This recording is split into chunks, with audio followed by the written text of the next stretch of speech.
ಬೇಸಿಗೆ ರಜೆಯನ್ನು ಮುಗಿಸಿ ಈಗ ಬಂದ್ರಿ ಮಳೆ ಸ್ಟಾರ್ಟ್ ಆಗೈತಿಲ್ಲ ಈಗ 4ನೇ ವಾರದಾಗ ಏನದಾವಂದ್ರ ಪ್ರಸಿದ್ಧ ಆಟಗಳು. ಯಾವ ಆಟಗಳದಾವ?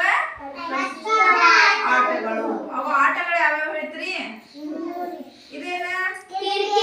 ಕ್ರಿಕೆಟ್ ಆಟ. ಇದು ವಾಲಿಬಾಲ್. ಏನಿದೆ?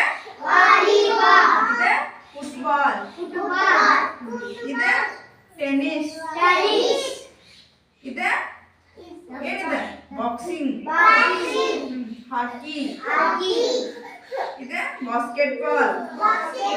ಬಾಸ್ಕೆಟ್ಬಾಲ್ ನಮ್ದೆಲ್ಲ ಐತಲ್ಲ, ಬಾಸ್ಕೆಟ್ಬಾಲ್ ಆಡ್ತಿರಲ್ಲ ಅದು ಬಾಸ್ಕೆಟ್ಬಾಲ್. ಇದು ಬ್ಯಾಡ್ಮಿಂಟನ್. ಬ್ಯಾಡ್ಮಿಂಟನ್ ಮತ್ತೆ ಇದು ಕುಸ್ತಿ. ಇವೆಲ್ಲ ಆಟಗಳೇನಿವು? ನಮ್ಮ ಪ್ರಸಿದ್ಧ ಆಟಗಳು. ಏನಿವೆ?